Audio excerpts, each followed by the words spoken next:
তারেক রহমানের জন্য অধীর আগ্রহে অপেক্ষা করছে ভারত, জানালেন হাই কমিশনার। স্বার্থের ভিত্তিতে এগিয়ে নেওয়া হবে ঢাকা দিল্লি সম্পর্ক, বললেন পররাষ্ট্রমন্ত্রী। সংকটের মধ্যে সিএনজি স্টেশন থেকে গ্যাস চাইল বিজিএমইএ ও বিকেএমইএ, নিরাপত্তার জন্য ঝুঁকিপূর্ণ, দাবি তিতাসের।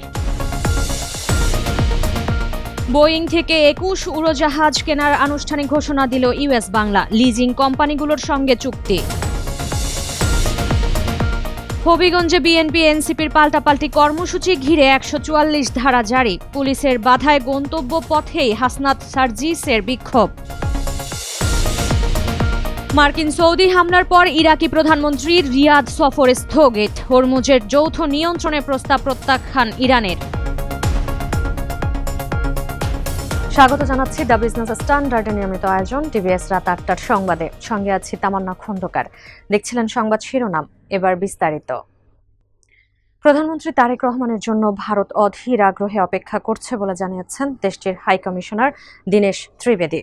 নিকট ভবিষ্যতে এই সফর হবে বলেও আশা ব্যক্ত করেন তিনি। ২৯ জুলাই বিকালে ঢাকায় পররাষ্ট্র মন্ত্রণালয়ে মন্ত্রী খলিলুর রহমান ও প্রতিমন্ত্রী শামা ওবায়েদের সঙ্গে বৈঠকের পর সাংবাদিকদের একথা জানান ভারতের হাই কমিশনার।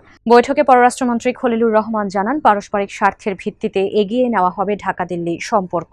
দিল্লিতে অনুষ্ঠেয় ১৮তম ব্রিক্স শীর্ষ সম্মেলনের আউটরিচ পর্বে যোগ দেওয়ার জন্য বিমস্টেকের বর্তমান চেয়ারম্যান হিসেবে প্রধানমন্ত্রী তারেক রহমানকে আমন্ত্রণ জানিয়েছেন ভারতের প্রধানমন্ত্রী নরেন্দ্র মোদী।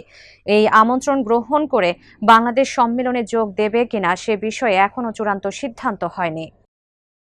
দেশের তৈরি পোশাক খাতের উৎপাদন সচল রাখতে সিএনজি ফিলিং স্টেশন থেকে সাময়িকভাবে গ্যাস সংগ্রহের সুযোগ চেয়েছে তৈরি পোশাক শিল্পের দুই বড় সংগঠন।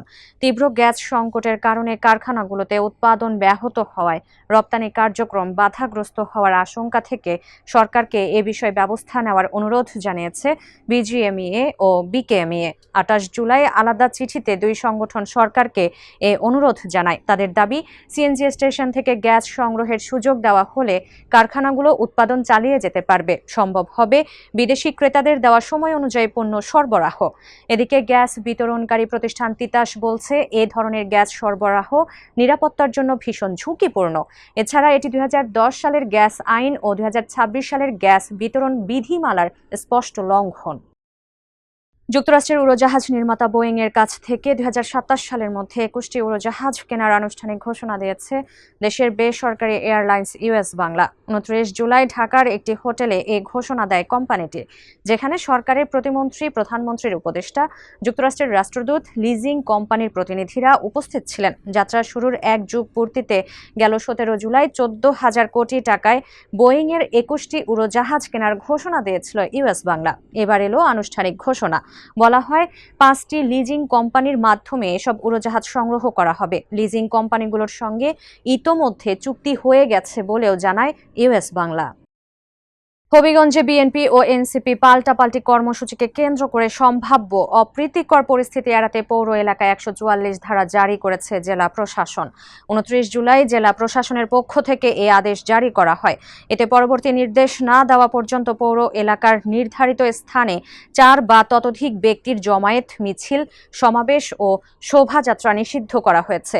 তবে বিধি নিষেধের মধ্যে হবিগঞ্জের উদ্দেশ্যে রওনা দেয় সার্জিস, হাসনাত সহ এনসিপির শীর্ষ নেতারা। পথে শ্রীমঙ্গলে পুলিশি বাধার মুখে পড়ে তারা, ব্যারিকেড সরিয়ে এগিয়ে যাওয়ার চেষ্টাও করে। এক পর্যায়ে পথে বসে বিক্ষোভ করতে থাকেন নাহিদরা। যুক্তরাষ্ট্র ও সৌদি আরবের যৌথ হামলার পর ইরাকের প্রধানমন্ত্রী আলী আল জায়েদের বৃহস্পতিবারের সৌদি আরব সফর স্থগিত করা হয়েছে। ইরাকি সরকারের একটি সূত্র এ তথ্য জানিয়েছে। সূত্রটি জানায়, সরকারি সফরে সৌদি আরব যাওয়ার কথা ছিল আলী আল জায়েদের। সেখানে বিভিন্ন খাতে সমঝোতা স্মারক সইয়ের পাশাপাশি নিরাপত্তা সমন্বয় ও আঞ্চলিক পরিস্থিতি নিয়ে আলোচনা হওয়ার কথা ছিল। এদিকে হরমুজ প্রণালীর ওপর ওমানের অর্ধেক যৌথ নিয়ন্ত্রণের একটি প্রস্তাব সরাসরি প্রত্যাখ্যান করেছে ইরান। মার্কিন সংবাদ মাধ্যম ওয়াল স্ট্রিট জার্নালের এক প্রতিবেদনে জানানো হয়েছে এ তথ্য। এতে বলা হয়, ওমানের দেওয়া এই প্রস্তাব ইরান খারিজ করে দেওয়ায় যুক্তরাষ্ট্র ও ইরানের মধ্যস্থতাকারী দেশগুলোর কর্মকর্তারা তীব্র ক্ষোভ প্রকাশ করেছেন। দর্শক, এই ছিল টিভিএস রাত ৮টার সংবাদে। এতক্ষণ সাথে থাকার জন্য ধন্যবাদ সবাইকে।